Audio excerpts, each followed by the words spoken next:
নমস্কাৰ প্ৰভা খুৰী জুহাললৈ আপোনালোকক স্বাগতম জনালোঁ। আজি আপোনালোকৰ ওচৰলৈ এটা নতুন ৰেচিপি আনিছোঁ। সেয়া হৈছে কলৰ বাকলিৰ এটা ৰেচিপি হয়। এয়া কল বাকলি ল'লোঁ, ধুনীয়াকৈ ধুই পখালি ল'লোঁ। কলখিনি বেছি মৰহাৰ কাৰণে অকণমান ৰংটো ক'লা নিচিনা হৈছে, কিন্তু ভালেই। তাৰ লগত বনাবলৈ এয়া গৰুৰ গাখীৰ আধা লিটাৰ লৈ ল'লোঁ। তাৰপিছত এয়া চেনি একাপ ল'লোঁ, দুটা ইলাচি লৈছোঁ, কাজু কেইটামান লৈছোঁ আৰু গৰু ঘিউ লৈছোঁ। এতিয়া আপোনালোকে চাই থাকক। প্ৰথমতে কল বাকলিখিনি মই জুইত সিজাওঁ।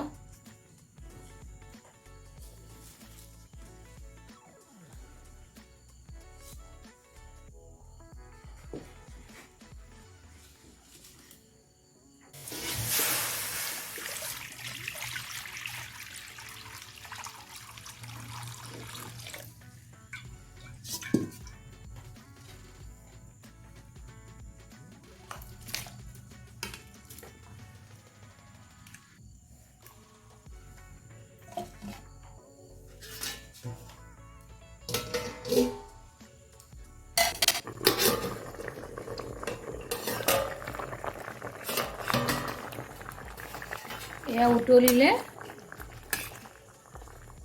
সিজিলে ধুনীয়াকৈ। এইখিনি এতিয়া নমাই পেলাই থৈ দিওঁ ঠাণ্ডা হ'বলৈ।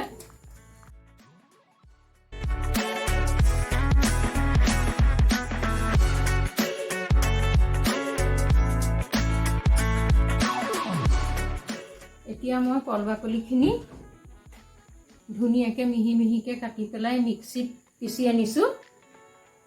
তাৰপিছত আৰু এই ইলাচি দুটাও কুটি ল'লোঁ, এয়া মিহিকৈ কুটি ল'লোঁ। কাজু বাদামখিনিও সৰু সৰুকৈ কুটি লৈছোঁ। এতিয়া বনাওঁ আৰু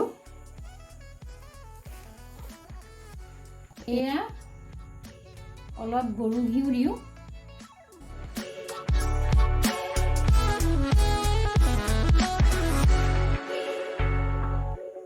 এয়া ঘিউখিনি গৰম হ'ল,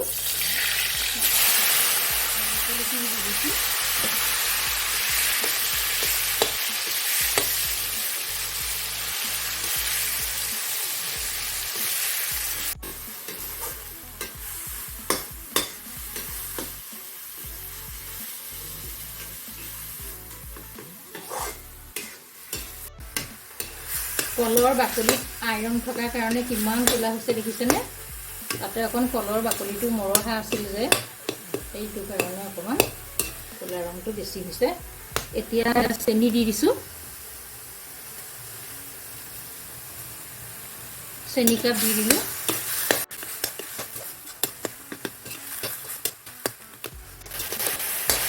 এতিয়া চেনিখিনি ইয়াৰ লগত মিল হ'ল, অকণমান আঠা নিচিনা হৈছে চেনি গল খালে।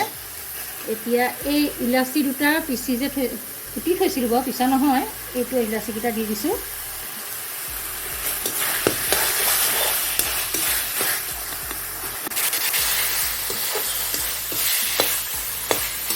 এতিয়া হৈছেহি আৰু পূৰা সিজিলে।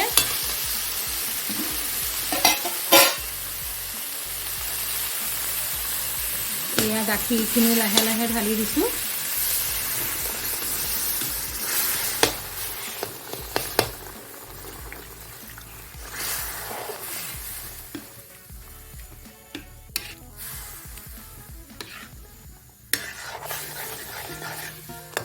আপোনালোকে আজি নতুন ৰেচিপি এটা দেখা পালে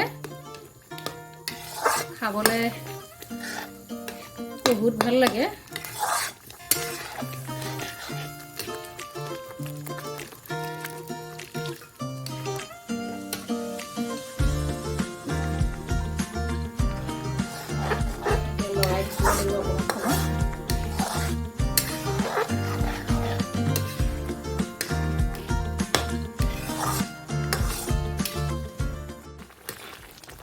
এয়া হৈ গ'ল নমাবৰ। এতিয়া নমাই দিওঁ আৰু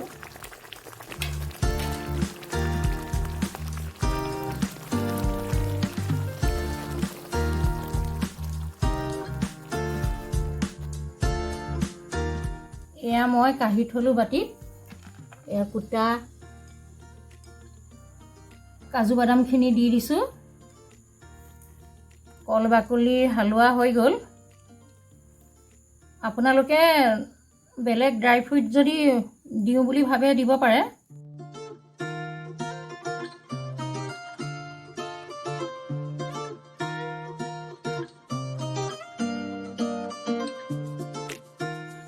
মই আপোনালোকৰ ওচৰত কল বাকলিৰ এটা সহজ পদ্ধতিৰে হালোৱা বনাই দেখুৱালোঁ আপোনালোকে যদি মোৰ ভিডিঅ'টো চাই ভাল পালে তেনেহ'লে মোক লাইক কৰিব কমেণ্ট কৰিব শ্বেয়াৰ কৰিব আৰু ছাবস্ক্ৰাইব কৰিবলৈ নাপাহৰিব ধন্যবাদ